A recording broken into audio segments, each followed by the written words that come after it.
सर्वसामान्यांच्या हक्काचा आवाज जागर जनस्थान।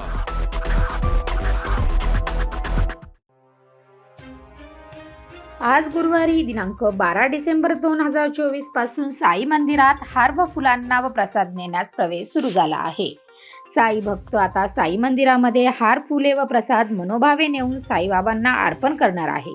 त्यामुळे साई भक्तांमध्ये, ग्रामस्थांमध्ये मोठा आनंद व्यक्त होत आहे। माननीय उच्च न्यायालयाच्या निर्देशानुसार गुरुवारी 12 डिसेंबर रोजी श्री साईबाबा समाधी मंदिरात फूल व हार प्रसाद सुरू झाले।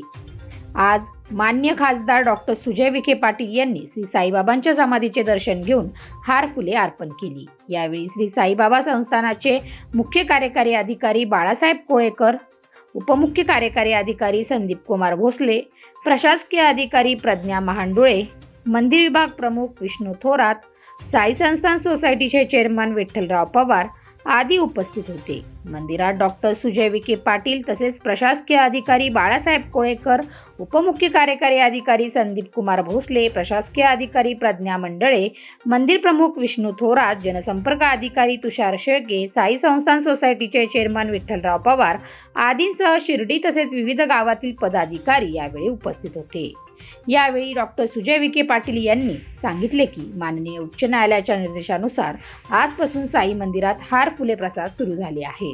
साई भक्त व ग्रामस्थांच्या मागणीला यश मिळाले आहे, त्यामुळे सर्वांना मोठा दिलासा मिळाला आहे, असे त्यांनी यावेळी सांगितले। यावेळी डॉक्टर सुजय विखे पाटील यांचा सत्कार करण्यात आला।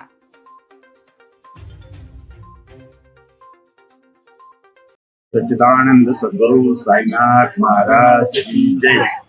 मी शिर्डी येथील एक शेतकरी असून मी सर्व प्रकारचे उत्पन्न घेतो, त्यामध्ये दूध वगैरे सुद्धा असतं। आणि साईबाबा संस्थांनी दूध वगैरे घेण्यासाठी कोर्टाची मान्यता मिळाल्यानंतर आज रोजी चालू केलेले आहे। त्यामुळे शिर्डी गावात, शिर्डी परिसरात सर्व शेतकऱ्यांमध्ये या प्रमाणे आनंदोत्सव साजरा होत आहे। आणि शिर्डी येथील साईबाबा समाधीवर आज ज्या वेळेला फुलांचा वर्षाव दिसतो, त्यावेळेला एक मंदिर वाटतं, फुलांनी डबडबलेलं वाटतं आणि आम्हाला खूप आनंद झाला।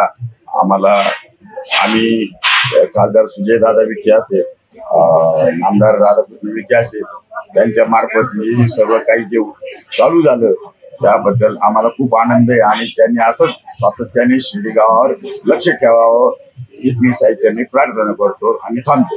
ज्याप्रमाणे फुलहाराला तुम्ही जसं प्राधान्य दिलं बऱ्याच दिवसानंतर, त्याचप्रमाणे चारही गेट जर चालू झाले आणि ही काच थोडी कमी साईजची केली तर खूप आनंद होईल। कारण भक्त काय करतो, बाबांच्या पादुकेला हात लागेल, आता हात लागू शकत नाही। काही पुरुष उंच असतात, त्यांचे हात लागतात, पण महिला वगैरे यांचे हात लागत नाही। प्रत्येकाची भावना असते त्या बाबांच्या समाधीला हात लावला पाहिजे। आणि समाधी मंदिर हे फक्त शिर्डीतच आहे, बाकी कुठेही समाधी नाहीये। त्यामुळे कुठल्याही मंदिरात गेलं तर लोक लांबून दर्शन घेतात, पण इथं लोक खास येतात, फक्त समाधी दर्शन घेण्यासाठी येतात। तरी कृपया या माध्यमातून संस्थांनी चांगला निर्णय घ्यावा किंवा ज्या काचा लावलेल्या आहेत त्याची उंची कमी करावी, म्हणजे भक्तांच्या दृष्टिकोनातून चांगलं राहील आणि शिर्डीमधील चांगली वर्दळ वाढेल हीच माझी साहित्याची प्रार्थना आहे आणि सगळं अधिकाऱ्यांना माझी विनंती आहे। आणि दुसरी एक विनंती साईबाबा संस्थांना आणि माननीय खासदार साहेब, माजी खासदार सुजयदादा विखे, माननीय नामदार यांना मी विनंती करतो, जसं दर्शन लाईन ही पश्चिमेकडनं गेल्यानंतर पूर्वेकडील व्यावसायिक हे खूप हातघाईस आलेले आहे आणि त्या व्यावसायिकांना चांगले या बाजूला गर्दीचं जर प्रचंड चालू झाली तर त्या निमित्ताने त्यांच्या धंद्यावर परिणाम होईल, त्यांना चांगला वाढेल, त्यांची उपजीविका वाढेल। त्यासाठी साईबाबा संस्थांनी लाडूचे काउंटर आहे जागी जागी ओपन केलेले, ते सगळे साई उद्यान बिल्डिंग ठेवले तर लाडूच्या निमित्ताने बाबांचे भक्तांचे लाडू घ्यायचा प्रसाद येतील। त्याच निमित्ताने इकडे दुकानांचं व्यवस्थित चालेल, एक माझी कळकळीची विनंती।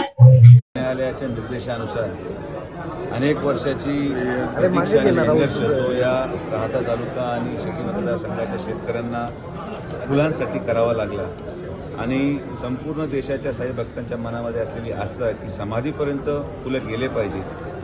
अनेक वर्ष कोर्टामध्ये हा विषय प्रलंबित राहिला आणि माननीय उच्च न्यायालयाच्या निर्देशानुसार जवळपास संस्थांनी सगळ्या 3 सदस्यीय कमिटीने त्याची विल्हेवाट लावण्याची प्रक्रियेपासून तर बाकीच्या माननीय उच्च न्यायालयाच्या दिलेल्या निर्देशानुसार मीटिंगमध्ये ठराव मंजूर केला. आणि आजचा दिवस हा गुरुवार असल्या कारणाने आणि अनेक गोष्टी जुळून आल्या 12-12-24 तर असा एक दिवस आज आपोआपच घडला. आणि मला आनंद होतो की साई भक्तांच्या मनामध्ये असलेली श्रद्धा आणि त्यांच्याच प्रार्थनेने हे फुलं परत एकदा समाधीवर चालू झाले. आणि जो सर्वसामान्य शेतकरी आहे, फुलं उत्पादक शेतकरी, जो या पूर्णपणे त्याचा प्रपंच या फुलांवर अवलंबून होता, आज त्यांच्यासाठी एक समाधानकारक दिवस राहील. आणि बाबांच्या आशीर्वादाने हे फुलं कायम असेच चालू राहावेत एवढीच मी बाबांच्यानी प्रार्थना करतो. काय नियमावली यासाठी करण्यात आलेली आहे का, की कोणत्या दुकानातूनच घ्यावे लागतील का, असं काही? विविध कार्यकारी सोसायटीची संस्थांची कर्मचाऱ्यांची सोसायटी आहे, त्याच्या माध्यमातून या फुलांची आणि हारांची विक्री व्हावी असं निर्देश माननीय उच्च न्यायालयाने जे की कलेक्टरची कमिटी स्थापन झाली होती 2 वर्षापूर्वी, माननीय भोसले साहेब तेव्हा कलेक्टर होते नगर जिल्ह्याचे, त्यांनी एक कमिटीमध्ये हा निष्कर्ष काढला होता. आणि आज जे कर्मचाऱ्यांची सोसायटी आहे त्यांनी स्टॉल प्रत्येक ठिकाणी लावले आणि ते विक्री करणार आहेत, अल्पदरात करणार आहेत. भक्तांची लूट होता कामा नये ही देखील काळजी आपल्याला घ्यायची. तसंच फुलांची विल्हेवाट लावण्यासाठी निविदा प्रक्रिया संस्थांनी राबवलेली आहे. 7 दिवसाच्या कालावधीनंतर जो कोणी व्यक्ती येईल किंवा जी कोणी एजन्सी येईल की हे फुलांचं पुढं काय करायचं या दृष्टिकोनातून ते प्रस्ताव संस्थांकडे मांडतील. माझ्या मते फुलांची विल्हेवाट लावण्यासंदर्भात जो माननीय उच्च न्यायालयाचा एक मनामध्ये संभ्रम होता तो या निविदा प्रक्रियेनंतर पूर्ण केला. आज जरी पाहिलं तर दरपत्रक जे सोसायटीने लावले ते इतर व्यावसायिकांना सुद्धा दिले जातील जे हार फुल विक्री प्रसाद करतात. प्राथमिक स्तरावर आज फक्त विविध कार्यकारी सोसायटीच्या माध्यमातून फुल आणि हार विक्री सुरू केली जाणार आहे. जसं जसं हे सगळं एक रुटीन बसेल तसं तसं इतर दुकानदाराला नगरपंचायतीच्या माध्यमातून देखील दरपत्रक लावणं बंधनकारक केलं जाईल. आणि शेतकऱ्यांचं नुकसान होता कामा नये, सगळ्यांना रोजगार मिळावा आणि साई भक्तांची लूट पण होऊ नये ही शिर्डी ग्रामस्थांची भावना आहे. त्या भावनेचा आदर करत आपल्याला हे सगळं पुढे घेऊन जायचं आहे. आज 12 तारखेचा तुम्ही उल्लेख केला आहे, ज्येष्ठ नेते शरद पवार यांचा देखील वाढदिवस आहे, काय शुभेच्छा द्या?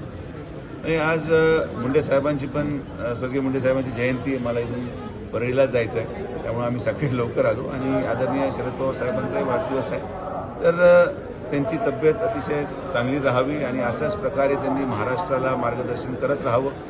त्यांच्या अनुभवाचा फायदा हा महाराष्ट्राला भविष्य कालावधीमध्ये मिळावा एवढीच मी अपेक्षा करतो. मंत्रिमंडळ विस्तार 2 दिवसात होणार आहे, काय निरोप आला आहे का आपल्याला? नाही, आम्हाला काय निरोप नाही, किंबहुना निरोपाची वाट आपण पाहत नाही. सातत्याने मतदारसंघामध्ये जे काम आपल्याला करण्याची संधी मिळाली, 8व्यांदा साईबाबांच्या या पावनभूमीमध्ये आमच्या परिवाराला नेतृत्व करायची संधी या तालुक्याची जनतेने दिली.